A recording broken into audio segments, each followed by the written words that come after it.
Hello friends, Nobel study centre में आपका स्वागत है।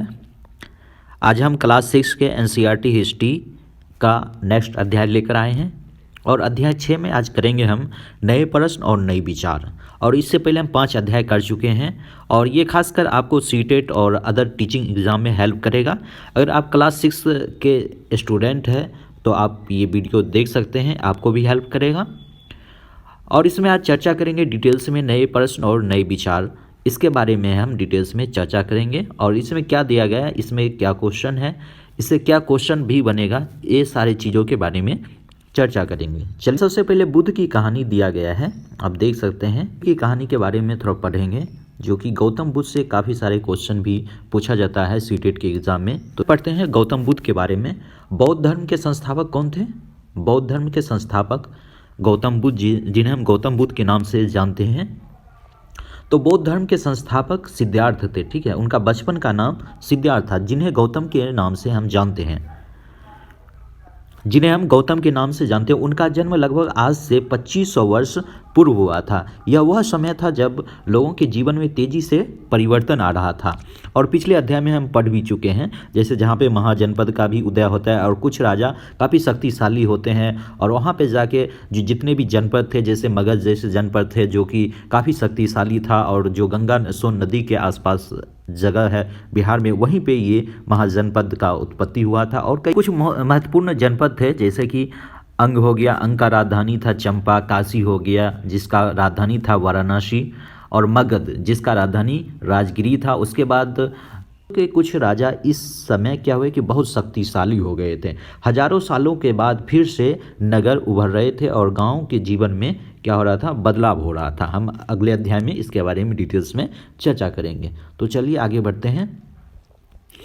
फिर क्या हुआ कि बहुत सारे विचारक और इन परिवर्तनों को समझने का प्रयास कर रहे थे, हुए जीवन के सच्चे अर्थ को जानना चाह रहे थे।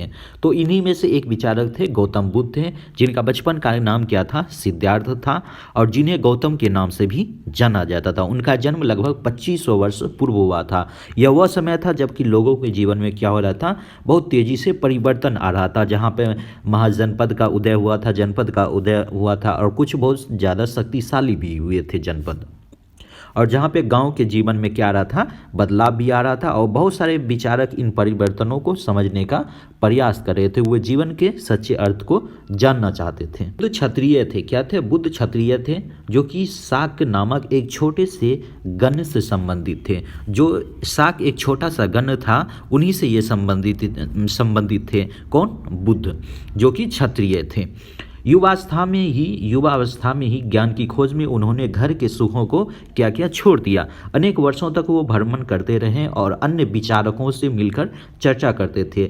ज्ञान प्राप्ति के लिए उन्होंने स्वयं ही रास्ता ढूंढने का निश्चय किया। क्या हुआ कि जो गौतम बुद्ध थे, ज्ञान खोजने के लिए उन्होंने घर के जितने भी सारे सुख सुविधाएं थे वो सारे छोड़ दिए, और वो क्या किए, छोड़कर भ्रमण पर निकल गए। कई वर्षों तक भ्रमण करने के बाद, कई अन्य विचारकों से मिलने के बाद, चर्चा करने के बाद, वो खुद ही ज्ञान प्राप्ति के लिए स्वयं ही अपना रास्ता ढूंढने का निश्चय किया। इसके बाद क्या हुआ कि उन्होंने बौद्ध जो गया है बिहार में, एक पीपल के नीचे कई दिनों तक तपस्याएं की, ठीक है। एक पीपल के नीचे जो कि कई दिनों तक तपस्या करने के बाद उन्हें क्या हुआ, ज्ञान की प्राप्ति हुई, और इसके बाद वो क्या हो गए, बुद्ध के रूप में जाने गए। तो कई दिनों तक बिहार में जो गया है, वहाँ पे एक पीपल के वृक्ष के नीचे तपस्या करने के बाद वो क्या हुए, बुद्ध बन गए। इसके बाद यहाँ से वो वाराणसी के निकट स्थित सारनाथ गए, जहाँ उन्होंने सबसे पहली उपदेश यहीं पे दिया था। जो सारनाथ था, कहाँ पे था, वाराणसी में था। यहीं पे सबसे पहले गौतम बुद्ध ने अपना उपदेश दिया था। और ये क्वेश्चन कई बार पूछा गया है कि गौतम बुद्ध ने सबसे पहले कहाँ पे अपना पहला उपदेश दिया था। तो कहाँ पे ये दिए थे, सारनाथ में दिए थे। ये किस जगह पर है सारनाथ? वाराणसी के निकट ये सारनाथ है। और यहीं पे क्या हुआ कि यहीं पे कुशीनगर में उनकी मृत्यु से पहले शेष जीवन पैदल ही एक स्थान से दूसरे स्थान यात्रा करने के लिए लोगों को शिक्षा देने में व्यतीत रहे। यानी कि अपने जीवन के जो अंतिम बचा हुआ था, अपना शेष जीवन जो बचा हुआ था, वो कुशीनगर में मृत्यु से पहले ही जितने भी यात्राएं की, पैदल ही यात्राएं की, और एक जगह से दूसरे जगह घूमते रहें और यात्रा करते रहें और लोगों को क्या किए, शिक्षा देने में व्यतीत रहें, यानी कि शिक्षा देने में ही व्यस्त रहे थे। तो गौतम बुद्ध के बारे में थोड़ा हम जान लेते हैं, शॉर्ट में जान लेते हैं। जो गौतम बुद्ध थे इनका जन्म 563 ईसा पूर्व में कहाँ पे, शाक्य नामक क्षत्रिय कुल में और कपिलवस्तु के निकट हुआ था, ठीक है। और गौतम बुद्ध के पिता का नाम क्या था, सुद्योधन था, जो गणतांत्रिक शाक्यों के प्रधान थे। और माता का नाम महामाया था, जो कौशल राजवंश की एक कन्या थी।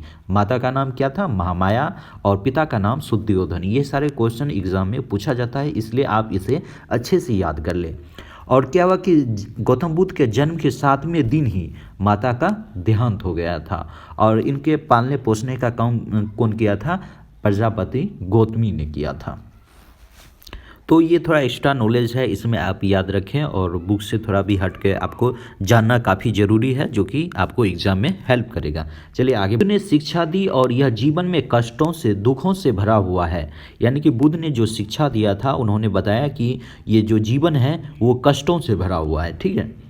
और ऐसा हमारा इच्छा और लालसाओं से जो हमेशा पूरी नहीं हो सकती है, और ऐसा हमारी इच्छा और लालसाओं के कारण है, जो कि जीवन में जितना भी कष्ट है वो किससे है, हमारी जो लालसा है, लालच है, उसी के कारण, जो इच्छा है उसी के कारण हमारे जीवन में दुखों से भरा और कष्टों से भरा ये जीवन है।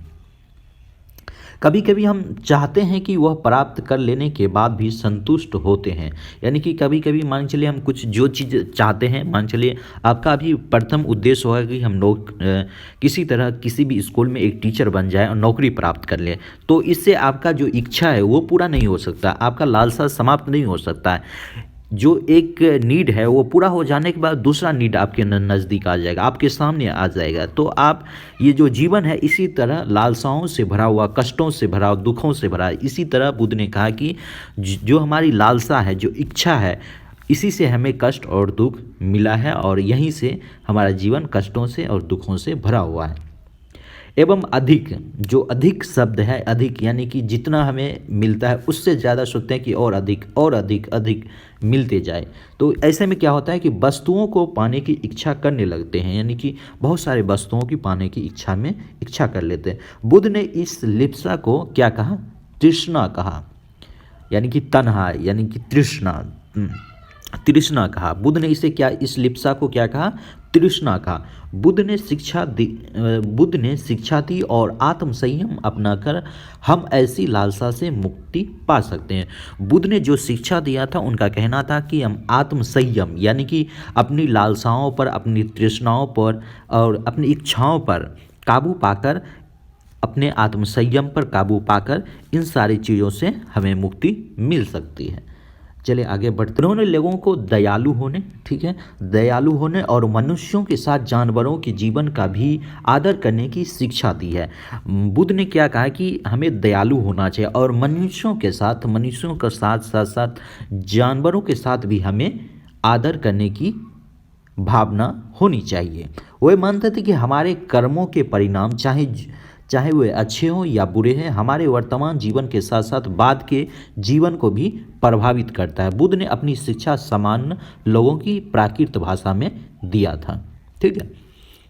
बुद्ध ने कहा कि लोगों को दयालु होना चाहिए, यानी कि बुद्ध ने कहा कि लोगों को दयालु होना चाहिए और मनुष्य के साथ साथ जानवरों को भी आदर करना चाहिए, आदर करने की शिक्षा दूसरों को भी देना चाहिए।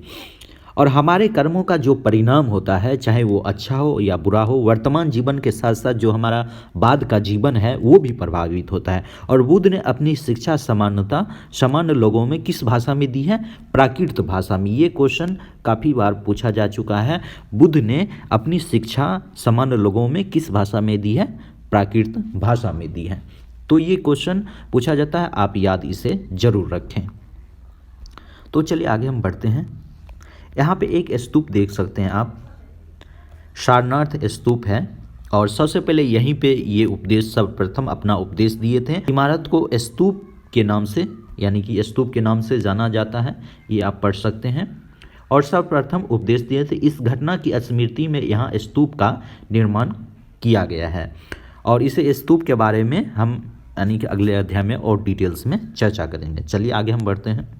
बुद्ध ने कहा कि लोग किसी शिक्षा को केवल इसलिए नहीं स्वीकार करें कि यह उनका उपदेश है, बल्कि वे उसे अपने विवेक से मापें। ठीक है, बुद्ध ने क्या कहा कि लोग किसी शिक्षा को इसलिए नहीं स्वीकार करें कि उनका उपदेश है, यानी कि बल्कि उसे अपने विवेक पर, यानी कि उसे समझकर क्या सही है क्या गलत है, ये सारे तुलना करने के बाद हमें उनका शिक्षा ग्रहण करना चाहिए। अभी वर्तमान समय में आप देखेंगे बहुत सारे ऐसे चैनल हैं, न्यूज़ खबर हैं, तो जो उनको, या यूट्यूब पर आप देखें तो कई ऐसे सारे फर्जी खबर चलाया जाता है, और कई सारे आपको अखबार में या अदर सोर्स से जो भी खबर मिलता है या किसी भी रूप में हो, तो बिना उसे समझे, यानी कि क्या सही है क्या अखबार गलत लिख रहा है या न्यूज़ चैनल पे गलत दे रहा है, या बिना कोई समझे उसे क्या करते हैं, अभी के समय में लोग अधिकतर उसे ग्रहण कर लेते हैं और उसको सही मान लेते हैं, जबकि वो कई बार सत्य नहीं होता है, और अधिकतर मामलों में ऐसा देखा गया है।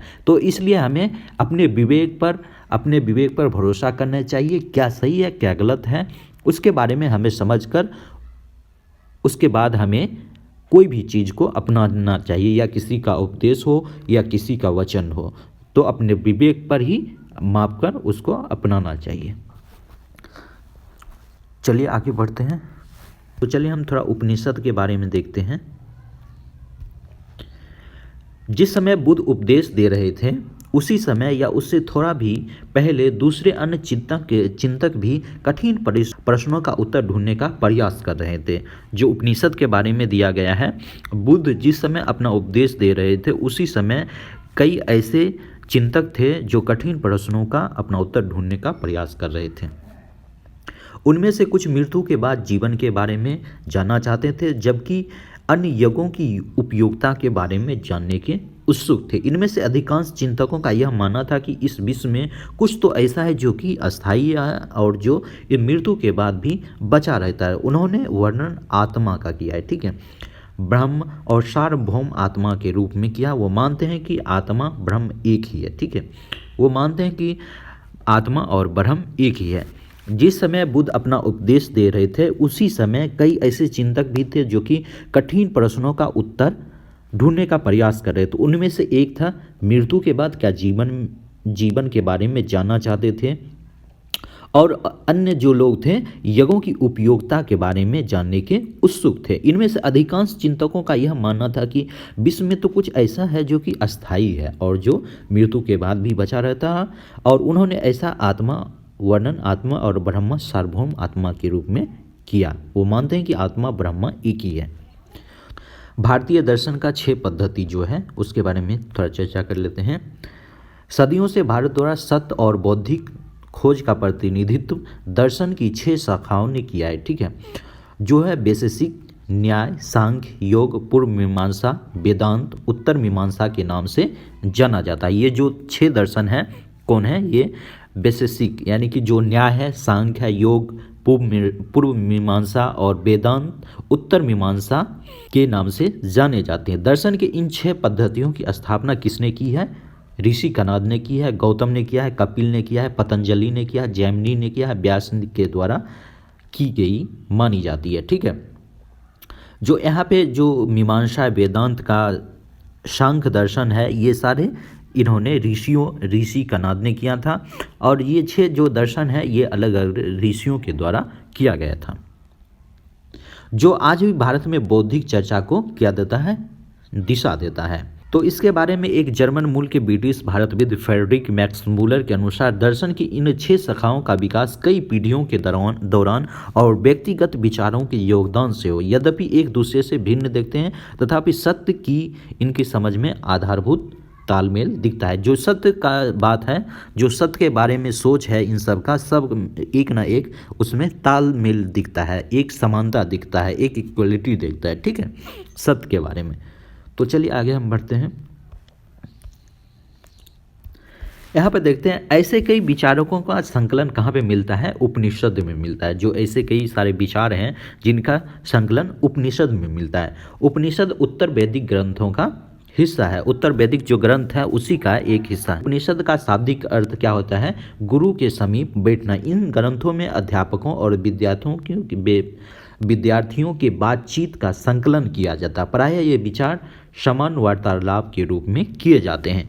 जो उपनिषद था ऐसे विचारों का एक संकलन था जहाँ पे अध्यापक और विद्यार्थी जो बातचीत करते थे उन्हीं यानी कि वार्तालाप के रूप में उन्हीं का एक संकलन है। ठीक है, उपनिषद का शाब्दिक क्या अर्थ होता है? गुरु के समीप बैठना। और ये क्वेश्चन सीटेट में पूछा जा चुका है, उपनिषद का शाब्दिक अर्थ क्या होता है, तो इसे आप याद रखें, गुरु के समीप बैठना।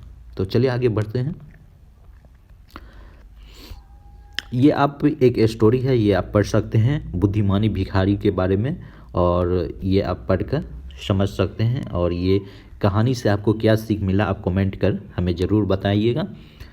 तो चले आगे बढ़ते हैं। अगर ये वीडियो अच्छा लग रहा हो तो आप ज़रूर चैनल को सब्सक्राइब कीजिएगा, जिससे हमको थोड़ा हेल्प मिले और इससे क्या हो सके वीडियो का कंटेंट अच्छा बन सके और आप तक अच्छी जानकारी पहुंच सके। और जो एसएसटी का जो सीरीज़ है ये लगातार चलेगा, और इसके बाद हम ज्योग्राफी, पॉलिटिकल, ये सारे हम वीडियो इस पे बनाएंगे। जितने भी सब्जेक्ट हैं हम सब पे वीडियो बनाएंगे। ये सारे ये स्पेशल चैनल ईवीएस और जो सोशल साइंस है इसी के लिए बनाया गया है। और इसमें जो भी क्वेश्चन बनता है सीटेट या किसी भी अन्य टीचिंग एग्ज़ाम में, वो सारे क्वेश्चन इस चैनल पे डिस्कशन किया जाएगा। और आप ज़्यादा से ज़्यादा इस वीडियो को शेयर करें और देखें और सपोर्ट चैनल को करें। चलिए आगे बढ़ते हैं। इन चर्चाओं में भाग लेने वाले अधिकांश लोग क्या थे? पुरुष ब्राह्मण थे, राजा होते थे, और कभी कभी गार्गी जैसे स्त्री विचारक भी इस उल्लेख में मिलता है। जो अधिकांश जो पुरुष इसमें भाग लेते थे जो कौन थे? ब्राह्मण थे और राजा थे। ठीक है, और कभी कभी गार्गी जैसी स्त्री विचारकों का भी उल्लेख मिलता है। विद्वानता के लिए प्रसिद्ध गार्गी राज दरबारों में होने वाले वाद विवाद में भाग लिया करती थी। निर्धन व्यक्ति इस तरह के वाद विवाद में बहुत कम हिस्सा लेते थे। इस तरह के एक प्रसिद्ध अब्बास सत्यकाम जवाल का है। सत्यकाम जवाल का नाम उसकी दासी माँ के नाम पर पड़ा है। सत्यकाम के मन में सत्य जानने की तीव्रता और जिज्ञासा उत्पन्न हुई। ठीक है, और उसके बाद क्या हुआ कि जो जिज्ञासा सतकाम के मन में उत्पन्न हुआ जिज्ञासा जानने की, सत्य को जानने की, तो गौतम जो थे, गौतम नामक एक ब्राह्मण ने उन्हें अपने विद्यार्थी के रूप में किया गया, स्वीकार कर लिया और अपने समय के सबसे प्रसिद्ध विचारकों में से एक बन गए। उपनिषदों के कई विचारों का विकास बाद में प्रसिद्ध विचारक शंकराचार्य के द्वारा किया गया। उपनिषदों का जो कई विचारक थे और उसके बाद जो विकास हुआ था, प्रसिद्ध विचारक जो थे वो शंकराचार्य के द्वारा किया गया। चलिए आगे, तो इसके बारे में थोड़ा जान लेते हैं। पाणिनि के बारे में, व्याकरणविद पाणिनि के बारे में, ये आप ज़रूर पढ़े होंगे और ये जानकर आपको काफ़ी खुशी मिलेगी। क्या हुआ कि कुछ अन्य विद्वान खोजे जा रहे थे। उन्हीं प्रसिद्ध विद्वानों में एक पाणिनि ने संस्कृत भाषा के व्याकरण की रचना की थी। कौन सी भाषा की रचना की थी? संस्कृत भाषा व्याकरण की रचना की थी। किसने? और उन्होंने स्वरों और व्यंजनों को एक विशेष क्रम में रखकर आधार पर सूत्रों की रचना की। यानी जो स्वर होता था और व्यंजन होता था उस पर एक विशेष क्रम में रखकर उनके आधार पर सूत्रों की रचना की। ये सूत्र बीज गणित के सूत्रों से क्या होता है? काफ़ी मिलता जुलता है। इसके प्रयोग पर उन्होंने संस्कृत भाषा के प्रयोग के लिए नियम लघु सूत्रों के रूप में लिखे 4 सूत्र लिखे हैं। जो व्याकरणविद पाणिनि थे, इनके समय में यानी कि कुछ अन्य विद्वान भी खोज रहे थे।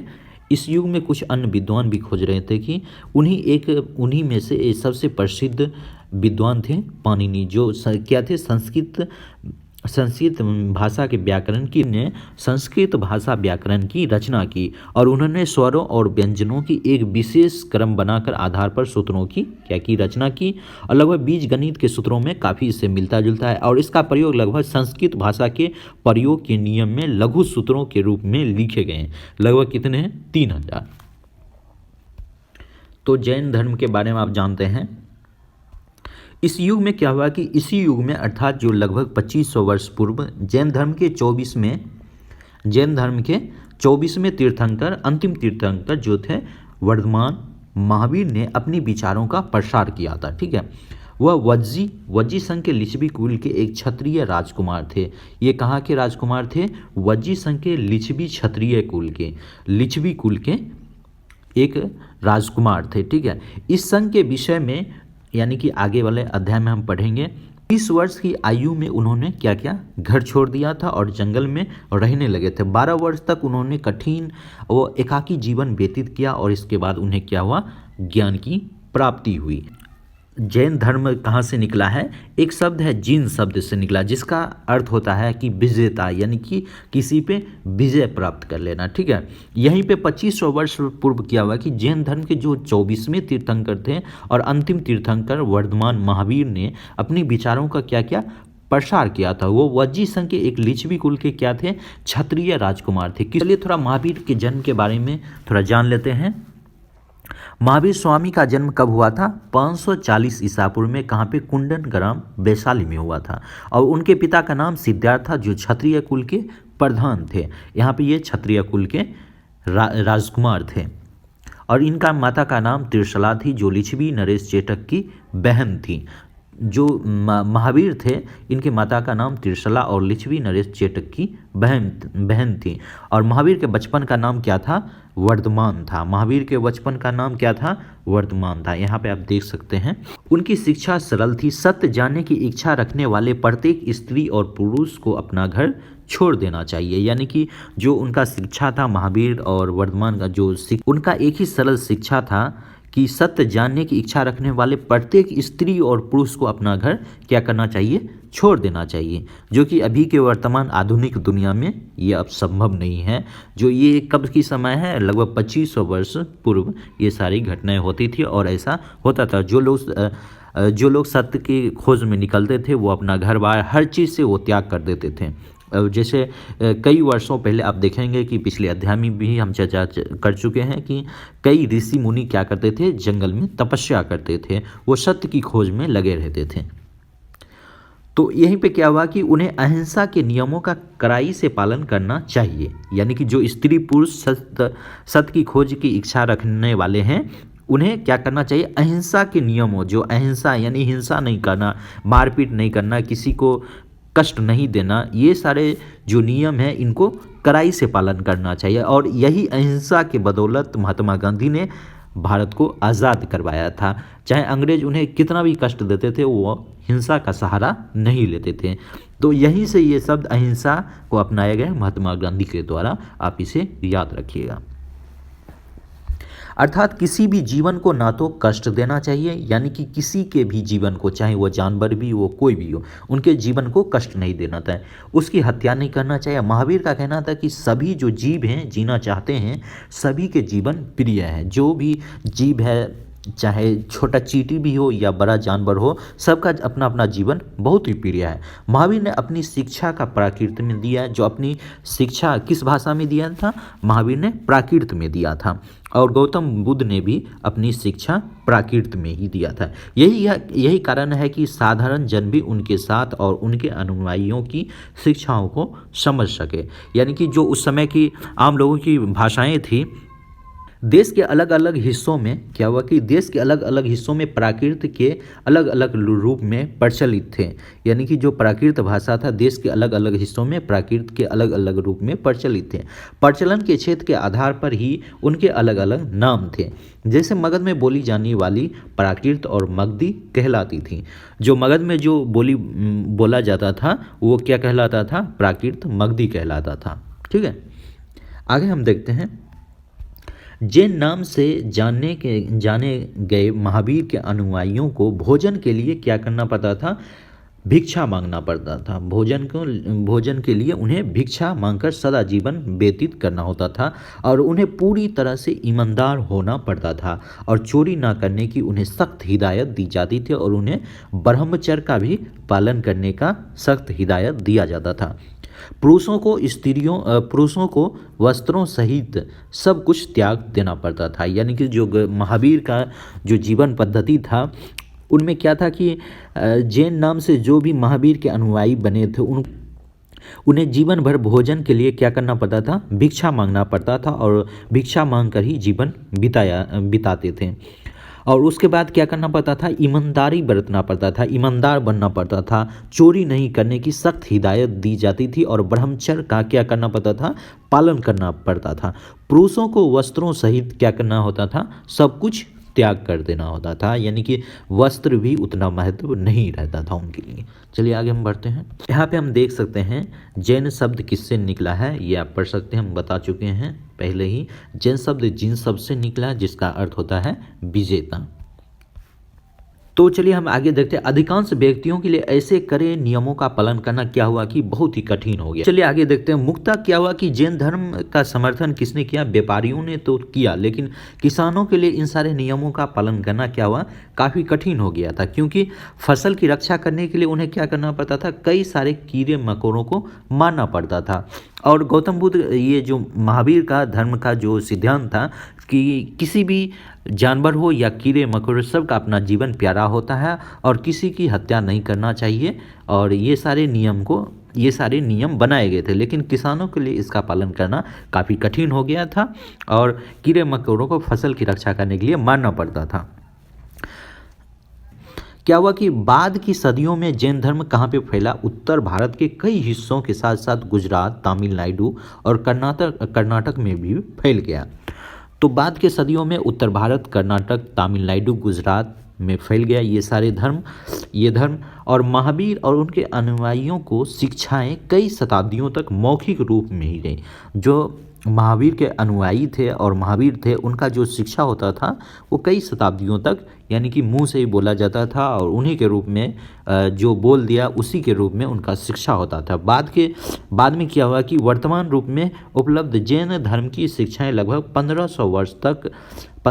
1500 वर्ष पूर्व गुजरात में वल्लभी नामक स्थान पर लिखी गई थी। जितने भी उपदेश थे महावीर धर्म के, यानी कि महावीर स्वामी के और जैन धर्म के, बाद के 1500 वर्ष पूर्व गुजरात के वल्लभी नामक स्थान पर क्या किया गया, लिखा गया। ये आप जो स्थान याद रखिएगा कि गुजरात के वल्लभी नामक स्थान पे जो जैन धर्म का जो और महावीर स्वामी का जो शिक्षाएं थी उनको लिखा गया था। तो चलिए आगे हम देखते हैं संघ क्या होता था। संघ के बारे में थोड़ा जान लेते हैं। संघ के बारे में, संघ क्या होता था? महावीर तथा बुद्ध दोनों का ही मानना था कि घर का त्याग करने पर ही सच्चे ज्ञान की प्राप्ति होती है। ठीक है, जो महावीर और गौतम बुद्ध का मानना था कि घर के त्याग करने के बाद ही सच्चे ज्ञान की प्राप्ति होती है, और अभी के वर्तमान दुनिया में ऐसा संभव नहीं है। अभी आप समझ सकते हैं। ऐसे लोगों के लिए उन्होंने क्या किया, संघ नामक संगठन बनाया। किसके लिए बनाया? जो कि घर छोड़ देते हैं और सारे जो जितना उनका सुख सुविधा है और जो भौतिक दुनिया है उससे वो दूर चले जाते हैं। ठीक है, तो उनके लिए एक संघ नामक संगठन बनाया जहाँ पे घर का त्याग करने वाले जो भी लोग थे एक साथ रह सके, उन्हीं के लिए संघ नामक संगठन बनाया था। तो चलिए आगे हम देखते हैं। संघ में क्या होता था कि रहने वाले बौद्ध भिक्षुओं के लिए बनाए गए नियम जो थे वो विनय पिटक नामक ग्रंथ में मिलते हैं। जो बौद्ध भिक्षुओं के लिए बनाए गए नियम जो था वो किस में मिलता है? विनय पिटक नामक ग्रंथ में मिलता है। विनय पिटक से हमें पता चलता है कि संघ में पुरुष और स्त्रियों के रहने की अलग अलग व्यवस्थाएं थी। तो विनय पिटक से ही हमें पता चलता है कि जो स्त्रियों के लिए जो नियम होता था और उनके रहने के लिए अलग अलग व्यवस्थाएं थी। सभी व्यक्ति संघ में प्रवेश ले सकते हैं, लेकिन हालांकि संघ में प्रवेश लेने के लिए बच्चों को अपने माता से, ठीक है, दासों को अपने स्वामी से, राजा के यहाँ काम करने वाले अपने राजा से और कर्जदारों को देनदारों से अनुमति लेनी होती थी। जो संघ में सभी लोग यानी कि उसमें प्रवेश कर सकते हैं, लेकिन कुछ नियम बनाया गया था, उसी के द्वारा इसमें वो लोग प्रवेश कर सकते थे।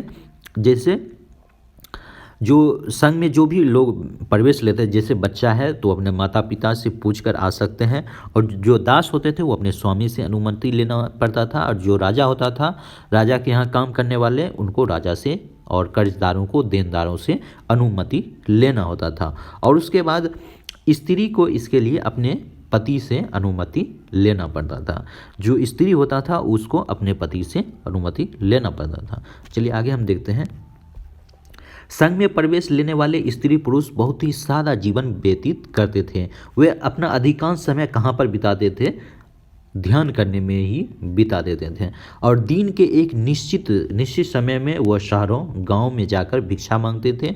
यही कारण कि उन्हें भिक्षु और भिक्षुनी यानी कि साधु भिखारी के लिए प्राकृत शब्द इसे कहा गया है। ठीक है, भिक्षु भिक्षुनी कहा गया है। ये कौन सा शब्द था? साधु भिखारी के लिए प्राकृत शब्द का प्रयोग किया गया था। वे आम लोगों को शिक्षा देते थे और साथ ही एक दूसरे की सहायता भी करते थे। वो क्या करते थे?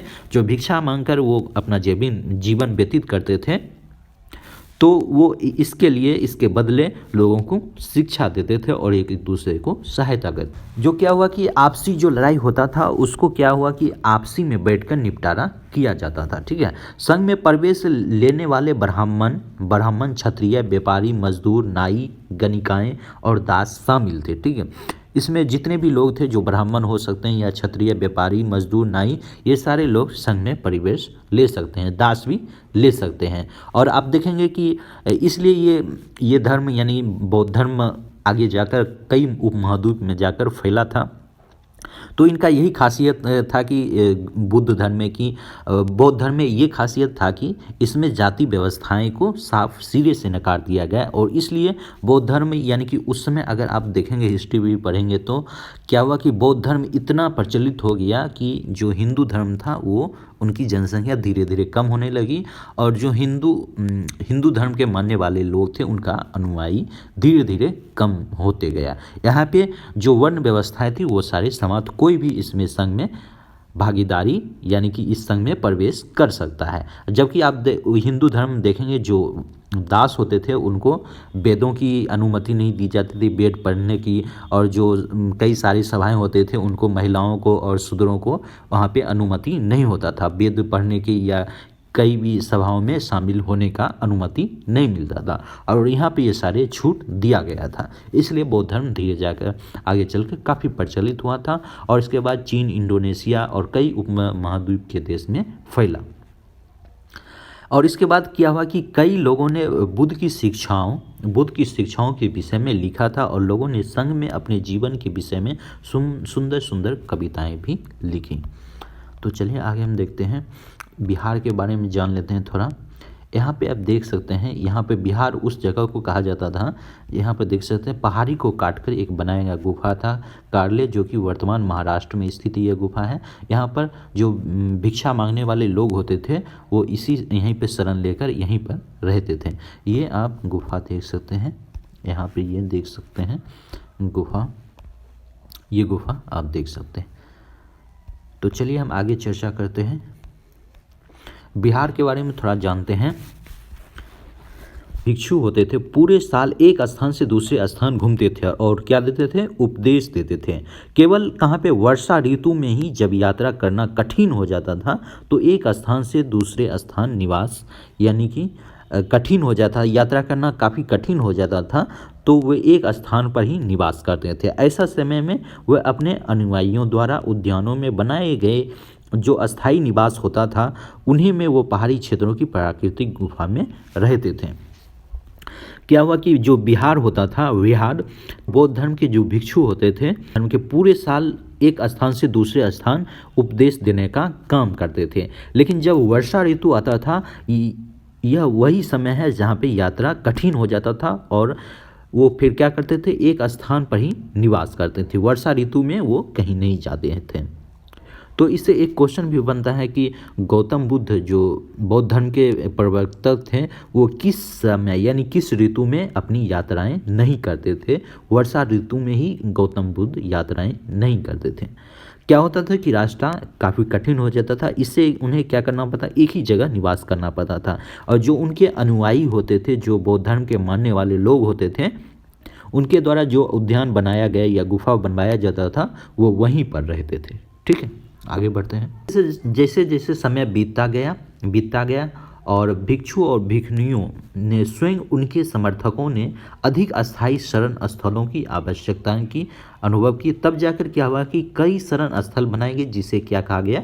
विहार कहा गया। और यही बिहार से यानी कि जहाँ पे कई बौद्ध धर्म और जैन बौद्ध धर्म मानने वाले लोग जहाँ पे इकट्ठा होते थे तो उसी जगह को क्या कहा गया? विहार कहा गया है। और यही इसी विहार से बिहार राज्य का नाम भी पड़ा है। आरंभिक विहार में क्या हुआ कि लकड़ी के बनाए गए तथा बाद में इनके निर्माण में ईंटों का प्रयोग होने लगा और पश्चिमी भारत में विशेषकर कुछ विहार पहाड़ियों को खोदकर बनाए गए थे। जो पश्चिमी भारत था, जहाँ पे पहाड़ी इलाका था, वहाँ पे पहाड़ियों को खोद कर बनाया गया था। और यहाँ पे एक क्वेश्चन भी बनता है कि आरंभिक जो विहार होता था किससे बनाया जाता था, वो लकड़ियों से बनाया जाता है। ये क्वेश्चन सीटेट में आ चुका है, आप याद रखें। थोड़ा हम डिटेल्स में इसलिए हम चर्चा करते हैं क्योंकि आपको जो सीटेट का पैटर्न चेंज हो गया है, तो उसमें आपको डिटेल्स में जानकारी रखना काफ़ी महत्वपूर्ण होगा। और कथन कारण वाले और कई सारे ऑप्शन वाले आप क्वेश्चन पूछने लगे हैं, जो कि अगर आप डिटेल्स में नहीं पढ़ेंगे तो आपको हेल्प नहीं मिलेगा और क्वेश्चन आप सॉल्व नहीं कर पाएंगे। तो इसलिए हम डिटेल्स में थोड़ा चर्चा करना चाहते हैं और आराम से आप पढ़िए। अभी सीटेट जो कि एग्ज़ाम हो चुका है, तो नेक्स्ट सीटेट में आपको ये सारे क्वेश्चन और जो पढ़ रहे हैं अभी वो हेल्प करेगा। तो चलिए आगे हम बढ़ते हैं। एक बौद्ध धर्म ग्रंथ के बारे में ज्ञात होता है कि क्या होता है, जिस तरह महासागरों में मिलने वाली नदियों के अलग अलग पहचान समाप्त हो जाती है, ठीक उसी तरह बुद्ध के अनुयायी जब भिक्षुओं की श्रेणी में प्रवेश करते थे, वे अपना वर्ण, श्रेणी, परिवार सब त्याग देते थे। तो एक बौद्ध ग्रंथ से ज्ञात ये होता है कि जब यानी महासागर में जो जितने भी नदी होते हैं, जो सहायक नदी होते हैं, नदियों का जो बड़ा नदी होता है, जब प्रवेश करता है क्या होता है कि अपना पहचान समाप्त कर देता है, वो उसको आप पहचान ही नहीं सकते हैं। उसी तरह बुद्ध के अनुयायी जो बनते थे, जो भिक्षु बनते थे, जब इस श्रेणी में आते थे, वो अपना वर्ण, श्रेणी और परिवार सभी कुछ को त्याग देते थे और उनसे उनको पता ही नहीं चलता ये कौन ब्राह्मण है, कौन ये शूद्र है या क्षत्रिय है, ये वैश्य है। तो यही वर्ण व्यवस्था को नकारते हुए, जब वर्ण व्यवस्था इसमें नहीं रहा, तो इससे क्या हुआ कि बौद्ध धर्म धीरे धीरे काफ़ी ऊंचाइयों तक पहुंचा और उसके बाद आगे कई देशों में फैला। और बौद्ध धर्म का इतना बढ़ने का सबसे महत्वपूर्ण कारण यही है, इसमें वर्ण व्यवस्था को नकार दिया था, जो कि हिंदू धर्मों में ऐसा चल रहा था। चलिए हम आगे देखते हैं। क्या हुआ कि किसी धनी व्यापारी, राजा, भूस्वामी द्वारा दान में दी गई भूमि पर क्या होता था, अब विहार बनने लगा। जो बड़ा राजा या भूस्वामी होता था, जो दान में भूमि दिया करते थे, उन पर क्या हुआ कि विहार बनने लगा। और अस्थाई व्यक्ति, भिक्षु जो भिक्षुनी होते थे, इनके लिए भोजन, वस्त्र और दवाइयाँ लेकर आते थे। कौन लेकर आते थे? भूस्वामी और राजा होते थे, जो धनी व्यापारी होते थे, वो इनके लिए दवाइयाँ और भोजन लाते थे। इसके बदले में जो भिक्षु होते थे, उन लोगों को क्या देते थे? शिक्षा देते थे। आगे आने वाली शताब्दियों में बौद्ध धर्म कहाँ पे फैल गया? पूरे उपमहाद्वीप में विभिन्न हिस्सों के साथ साथ बाहरी क्षेत्रों में भी फैल गया। जैसे आप देखेंगे, इसमें अशोक का भी काफ़ी समर्थन मिल रहा था, जो कि हम अगले अध्याय में पढ़ेंगे अशोक के बारे में। अशोक एक अनोखा सम्राट, उसके बारे में पढ़ेंगे, जो कि श्रीलंका में उनका जो पुत्र था, उनको भेजकर बौद्ध धर्म के प्रचार के लिए, बौद्ध धर्म के प्रचार के लिए अपने पुत्रों को भेजा था। तो चलिए हम आगे देखते हैं। में यहाँ पर विहार जैसी व्यवस्थाएं लाई गई, जहाँ पे लोग जो गृह त्याग करते थे, जो एक जगह रह सकते थे, तो वहीं पे क्या हुआ कि आश्रम व्यवस्थाएं भी धीरे धीरे यहाँ पे उत्पन्न होने लगी। और ये आप देख सकते हैं आश्रम व्यवस्थाएं किस तरह उत्पन्न होने लगी। जैन बौद्ध धर्म जिस समय लोकप्रिय हो रहे थे, उसी समय ब्राह्मणों ने क्या किया कि आश्रम व्यवस्था का विकास किया था। ठीक है, आश्रम शब्द का तात्पर्य होता है कि लोगों द्वारा रहने तथा ध्यान करने के प्रयोग में आने वाले स्थान से नहीं, बल्कि इसका तात्पर्य होता है कि जीवन के एक चरण से होता है। ठीक है, क्योंकि आश्रम शब्द तात्पर्य लोगों द्वारा रहने और ध्यान करने के लिए प्रयोग में आने वाले स्थानों से नहीं। यहाँ पे ध्यान और लोगों के द्वारा रहने वाले स्थानों से नहीं, बल्कि इसका तात्पर्य था कि जीवन के एक चरण से था। ठीक है, तो इसका तात्पर्य क्या था? जीवन के एक चरण से। यहाँ पे क्या होता था कि ब्रह्मचर्य, गृहस्थ, वानप्रस्थ और संन्यास नामक 4 आश्रमों की व्यवस्थाएं की गई। ठीक है, ये कौन से आश्रम थे? ब्रह्मचर्य, गृहस्थ, वानप्रस्थ और संन्यास। ठीक है, तो ब्रह्मचर्य में क्या होता था कि जो ब्राह्मण होते थे और क्षत्रिय, वैश्य, ये अपेक्षा की जाती थी कि इस चरण के दौरान वो सदा जीवन बिताकर वेदों का अध्ययन करेंगे। ब्रह्मचर्य के अंतर्गत क्या होता था कि जो क्षत्रिय, वैश्य और ब्राह्मण होते थे, उनसे अपेक्षा की जाती थी कि इस चरण के दौरान वो सदा जीवन बिताकर वेदों का अध्ययन करेंगे। होता था गृहस्थ आश्रम के अंतर्गत उन्हें विवाह के साथ यानी विवाह करके गृहस्थ के रूप में रहना था। वानप्रस्थ में क्या होता था, इसके अंतर्गत उन्हें जंगल में रहकर साधना करनी पड़ती थी और उन्हें सब कुछ का त्याग कर सन्यासी बन जाना था। ठीक है, तो ब्रह्मचर्य आश्रम में क्या होता था कि ब्रह्मचर्य में जो ब्राह्मण होते थे, क्षत्रिय होते थे और वैश्य होते थे, वो क्या करते थे, वेदों का अध्ययन करते थे। ठीक है, और गृहस्थ आश्रम के अंतर्गत विवाह करके एक गृहस्थ के रूप में रहना पड़ता था और वानप्रस्थ के अंतर्गत उन्हें जंगल में रहकर क्या करना पड़ता था, साधना करना पड़ता था और उन्हें सब कुछ त्याग करके सन्यासी बन जाना था। ठीक है, आश्रम व्यवस्था ने लोगों को अपने जीवन का हिस्सा ध्यान में लगाने पर बल दिया और प्रायः स्त्रियों को वेद पढ़ने की अनुमति नहीं थी और उन्हें पतियों के द्वारा पालन किए जाने वाला आश्रमों का अनुसरण करना होता था। जबकि आप देख सकते हैं यहाँ पे जो हिंदू धर्मों का ह्रास माना जाता है यही वर्ण व्यवस्था से ही, जहाँ पे महिलाओं को क्या किया गया,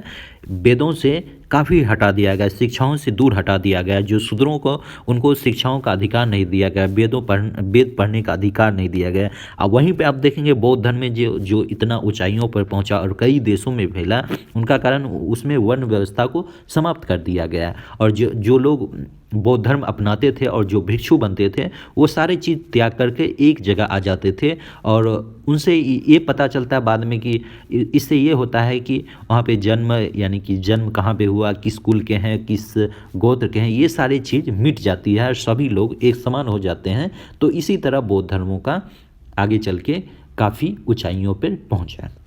तो चलिए आगे हम पढ़ते हैं, अन्यंत्र में पढ़ते हैं। दिया गया है जरथुरुस्त के एक ईरानी पैगंबर थे, उनकी शिक्षाओं का संकलन कहाँ पे मिलता है, जैद औसेता नामक ग्रंथ से मिलता है। ठीक है, तो जैद औसेता नामक जो भाषा है इसमें क्या होगा कि जो रीति रिवाज है और वेदों की भाषा से क्या होता है, काफ़ी मिलता जुलता है। जरथुरुस्त नामक मूल शिक्षा का एक स्रोत है और सद्विचार, सद्वचन और सद्कार्य है। ठीक है, जरथुरुस्त की एक मूल शिक्षा का सूत्र क्या है, सद्विचार, सद्वचन और सद्कार्य। ठीक है, यहाँ पर दिया गया है कि हे ईश्वर, बल, सत साधना और सद्विचार प्रदान कीजिए जिसके जरिए हम शांति बना सके। यानी कि वो ईश्वर से कह रहे हैं कि हे ईश्वर, हमें सत्य प्रधानता और सद्विचार प्रदान कीजिए जिसके जरिए हम शांति बना सके। 1000 से अधिक वर्ष तक जरथुरुस्तवाद ईरान के प्रमुख धर्म रहा, जो कि अभी आप देखेंगे ईरान में काफ़ी मुसलमान हो चुके हैं। उससे पहले यानी कि कई वर्षों तक, यानी कि 1000 से अधिक वर्षों तक यहाँ पे किसका प्रभाव रहा, जरथुरुस्तवाद जो कि धर्म था इनका ही प्रभाव रहा था। और फिर बाद में क्या हुआ कि कुछ जरथुरुस्तवादी ईरान से आकर गुजरात, महाराष्ट्र के तटीय नगरों में बस गए। जो जरथुरुस्तवासी थे कुछ आकर गुजरात और महाराष्ट्र के तटीय नगरों में बस गए, जो कि वे लोग आज भी पारसी के पूर्वज माने जाते हैं। ये लोग किसके पूर्वज माने जाते हैं, पारसी के पूर्वज माने जाते हैं। चलिए ये वीडियो यहीं पर समाप्त करते हैं। ये काफ़ी वीडियो लंबा हो चुका है। ये वीडियो आपको कैसा लगा कमेंट कर हमें ज़रूर बताइए और चैनल को ज़्यादा से ज़्यादा सब्सक्राइब करें। Thank you so much.